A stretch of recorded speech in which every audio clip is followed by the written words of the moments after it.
Hello YouTubers, this is cessnaace back again with another video. You see my Bride of Pinbot shirt is bunching up. Picard maneuver, a Trekkie reference. I picked this up at Free Play Florida in 2015. It's an annual video game and pinball expo held in Orlando, and the first time I went, I picked this up.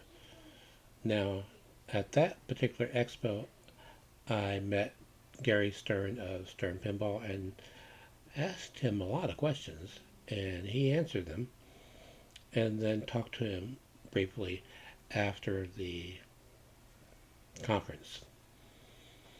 The second time I not only met and spoke with Gary Stern, but also representatives of Jersey Jack Pinball. I'm getting off of the subject here because this is supposed to be about my webcam odyssey.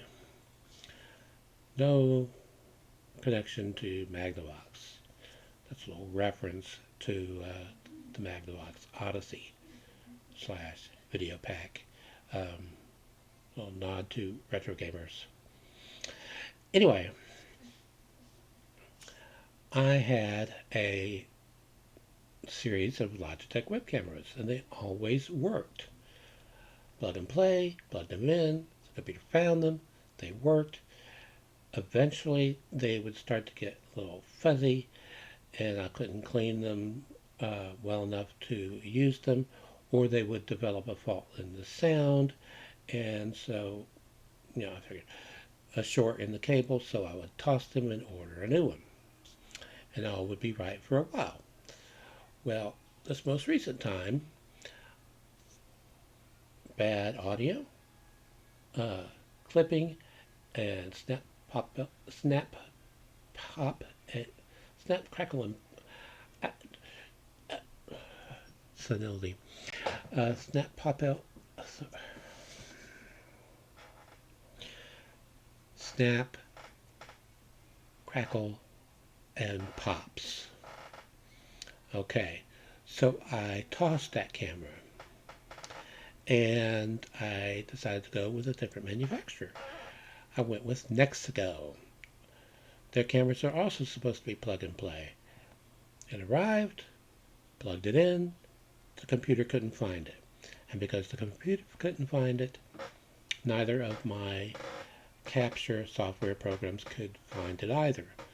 So back to Amazon it went, got a $60 store credit, and I placed 2 Logitech web cameras, decided to go back to them, in my shopping cart.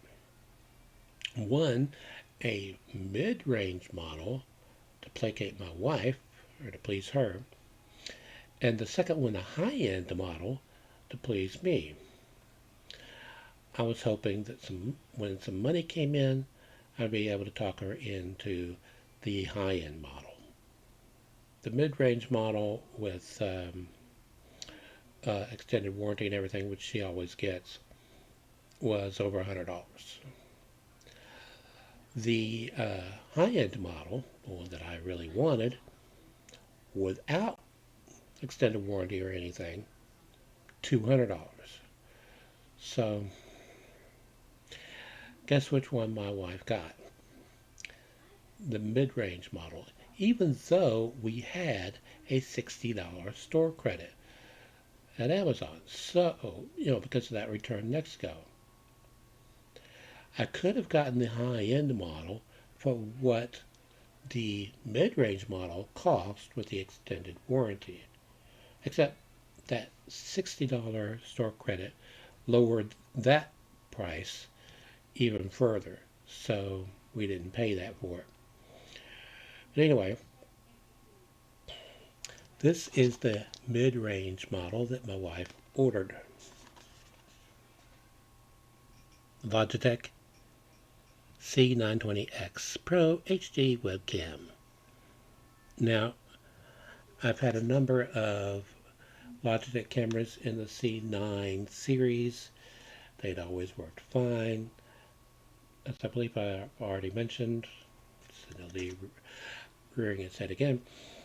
Plug them in, they work fine. So this arrived Saturday, which was yesterday. I plugged it in, immediately got a message stating a new device found, configuring device, device ready to go. Hey. Oh, by the way, when you order anything from Amazon, they generally at the bottom will place something that says, people who bought this item also bought these two items, and you can get them together for a reduced price. Well, my wife apparently didn't know about that, or doesn't mess with that. She didn't get either of the other two devices. I wanted them, but I figured, well, I won't push my luck, I'll get one. And it is this.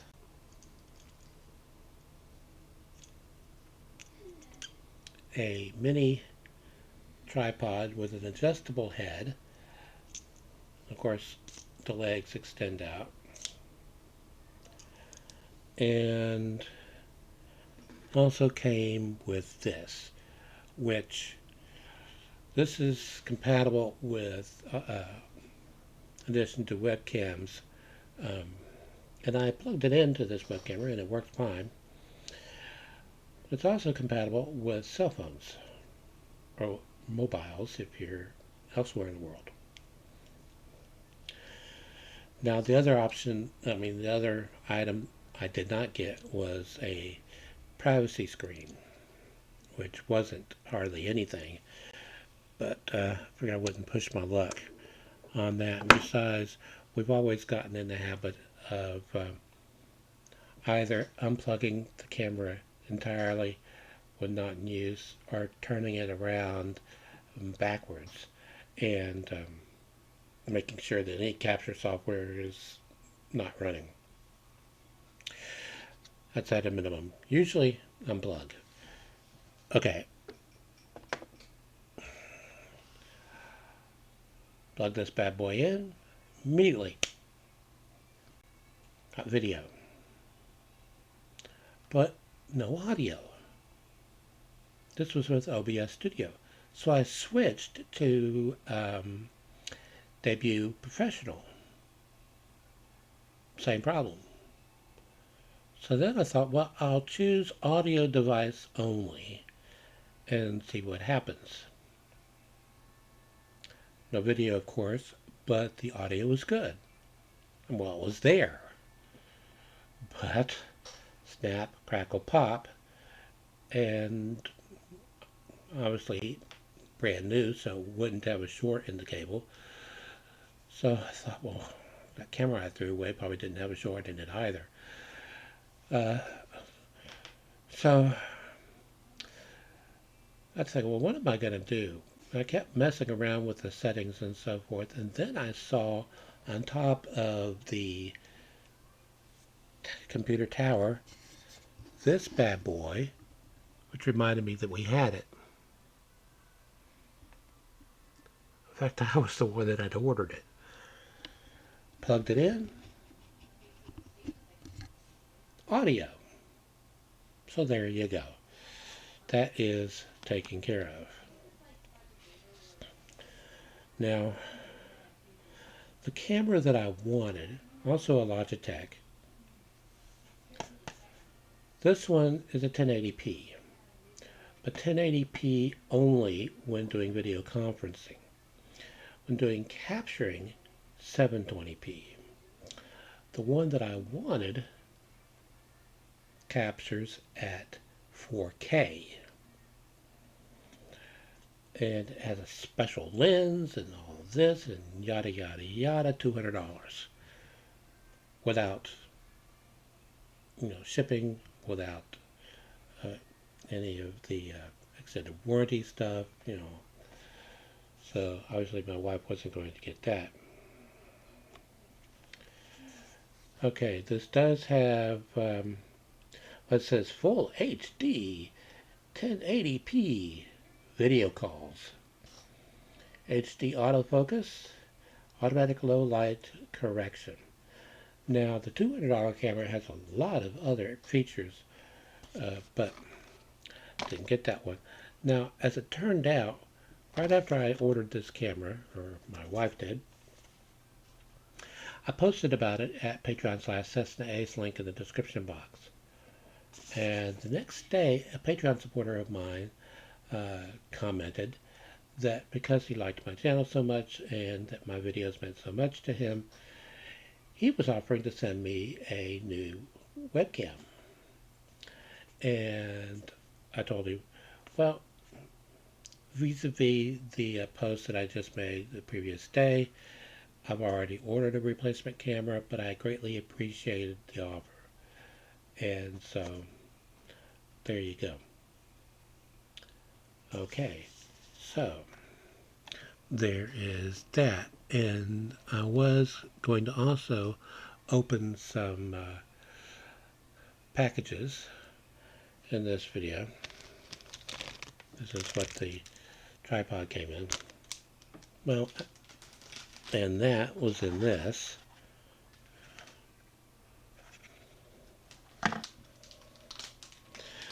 But I'll do the package opening in a separate video, okay? And I'll try to do it tonight.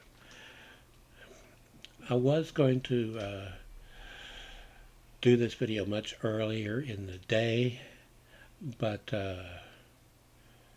I haven't been feeling well lately, and especially exacerbated by the fact that I have a really killer toothache, and it's giving me really killer headaches, which is giving me really killer nausea. So I went back to bed. So there's that. Okay.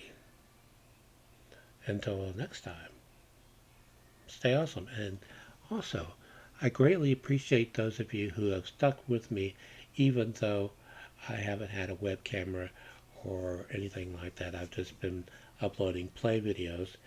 And in fact, somebody, in the description box, I always list, well, all my Patreon supporters. I list the capture software that I use. I list the specs on the computer that we have.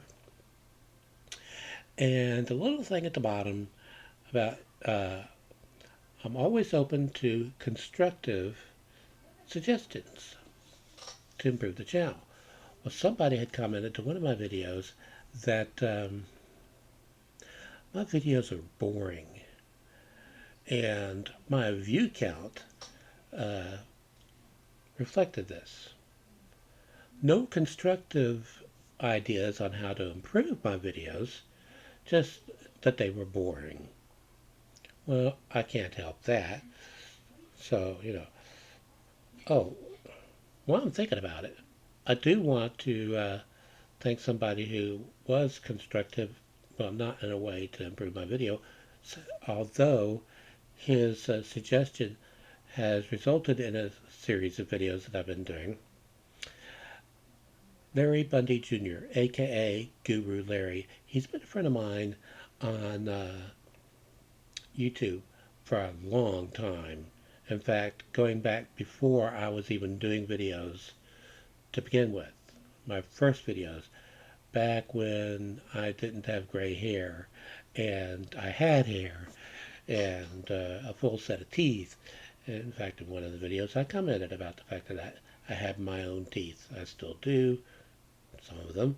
Don't have any replacements for those that I've lost, but there you go. Anyway, he recommended a streaming site for retro games called Antstream. Now, he mentioned that they had over 1,100 games, that it was totally free, and I should check it out. Well, I checked it out, totally free, and discovered that they add 3 games a week to what they offer. It doesn't cost anything to play these games if you're just playing the games. If you take part in tournaments, that's going to cost you gems. How do you get gems? Logging on every day. That will get you gems. Winning a tournament. That will get you gems. Powering up. Leveling up will get you gems. I can't remember what rank I am now, but it's all based on how many games you play and so forth and so on. And my rank keeps going up. He did mention, however, in the comment section that he didn't think that they had a friends system. And I discovered that they do. It's just not called a friends system or friends or anything like that. It's called follow. You can click on the icon of anyone on the service, such as in the leaderboards. If you see somebody on a regular basis that is playing a lot of the same games you are, and in fact, you can click on their icon and see what games they play. There is a large representation of their icon in the upper left, and then above that, in the upper right, there is a little circle. If you click on that the first time, you become a follower of theirs. If you click on it again, you unfollow. But I have found that when I follow somebody, they generally follow me in return. Now, their leaderboards, you can see them two ways. Global, which gives you a ranking globally, and the scores, and follow, following, followers, and that calls up a separate leaderboard. Although the rankings are different, the scores are the same as they were in the global leaderboard. Makes sense to me. So it's great. They currently offer games for the Spectrum, the Mega Drive, Sega Mega Drive / Genesis. Also, the Commodore Amiga. Have a lot of Amiga games. The Commodore 64, the SNK Neo Geo. I'm sure there's some that I'm forgetting off the top of my head. Snilly. But also arcade. They've been adding more and more arcade games. I posted about all this on Patreon, all the systems that I've noticed represented, and all of the arcade manufacturers that I've noted so far. So forgive me if I forget any off the top of my head. But SNK, Data East, Capcom, Bally, Midway, Williams, which are identified as Warner Brothers Interactive Media. Apparently, Warner Brothers owns Williams now. And trying to think who else. I'm sure there are others. I'm rather saddened by the fact that they currently don't have any games, arcade games by Sega or Gottlieb. And some of you may be thinking, well, Gottlieb's biggest hit in the arcades was Q*bert. Yes, they came out with Q*bert. So, I've never been good at Q*bert. They may have some of the ports, though. There are several ways you can search. Well, when you perform a search, you can search for a user, you can search for a console, and it'll list every game for that console.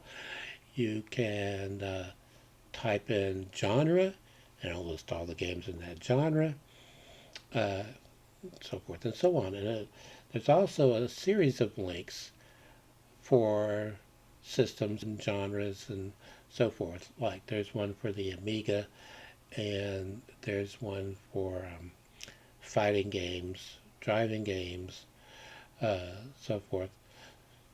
The Commodore 64, did I mention that? They have a lot of games for the Commodore 64 as well.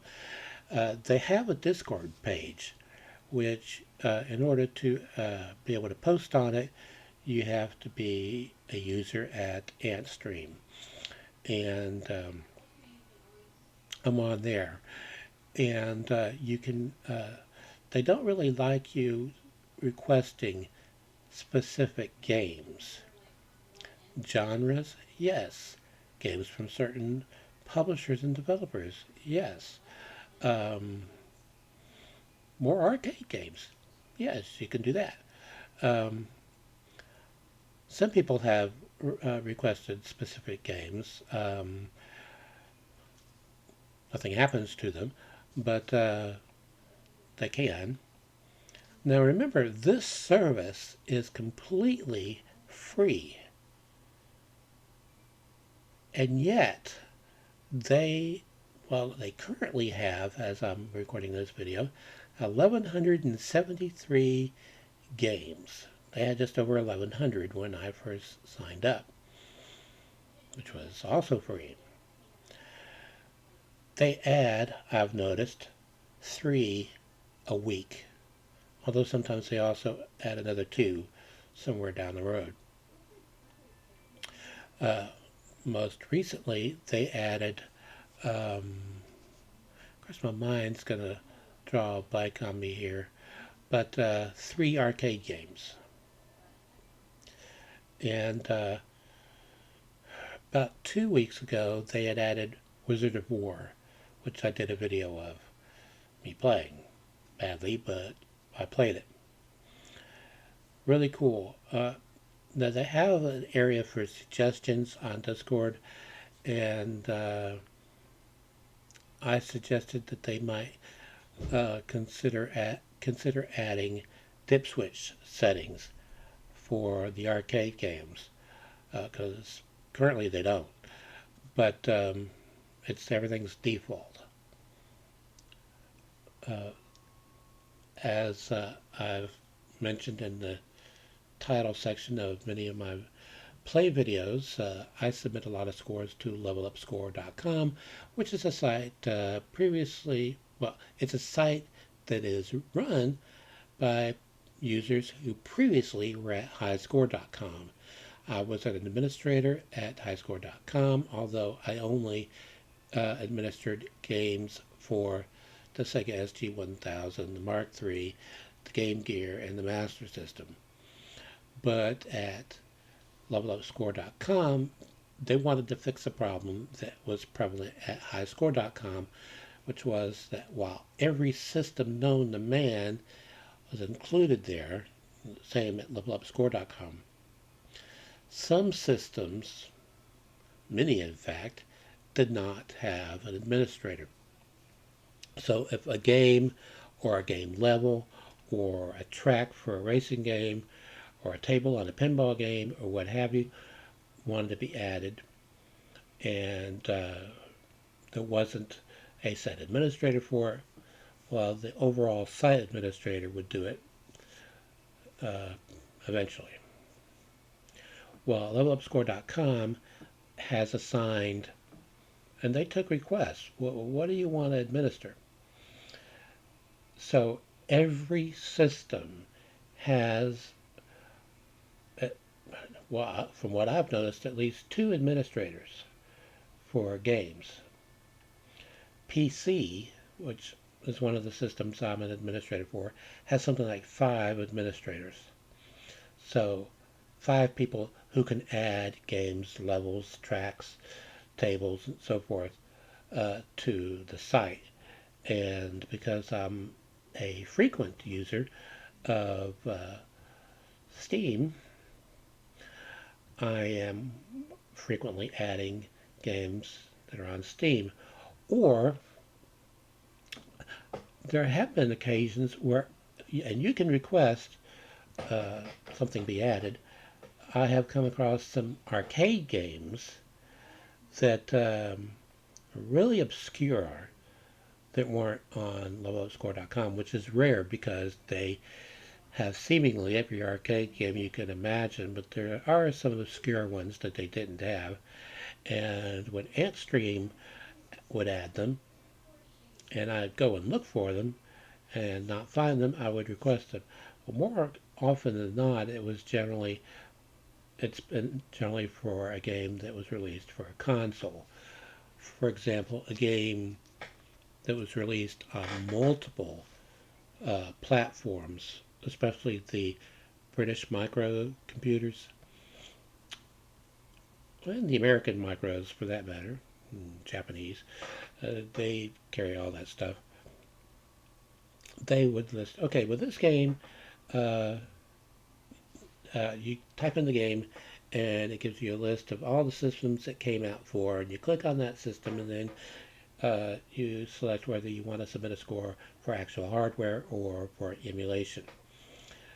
Now, I've run across games that they list the Commodore 64 version and the Amstrad version, Amstrad CPC, and the Texas Instruments 99.4 or 99.4A, and the Commodore VIC-20. And back then, games would be released on a multitude of platforms, and I would run across a platform they don't have listed for the game for. For example, the Amiga or the BBC Micro. Generally the Amiga. So I would submit a request for the Amiga version, now because it would be on Antstream. So I would have to go to Wikipedia, find a list of games for that system, and then copy and paste that list at levelupscore.com's Discord page in the request section, and request it, and it would be added. This is turning out to be a rather rambly video. Started seeing different lyrics to a thing that Steve Martin used to do in his stand-up comedy routines, but I decided not to. I'm a crazy guy, something like that, and I was going to do, I'm a rambling guy. But then I happened to think, I think he did a version with he was a rambling guy. Anyway, so I don't know if I should name this video that or not. Senility. Probably not. Anyway, I've covered new web cameras. I've covered Antstream. I've covered levelupscore.com. I don't know what else to cover in this catch-all video. So I know I've already said it before, but I'm going to say it again. Until next time, stay awesome.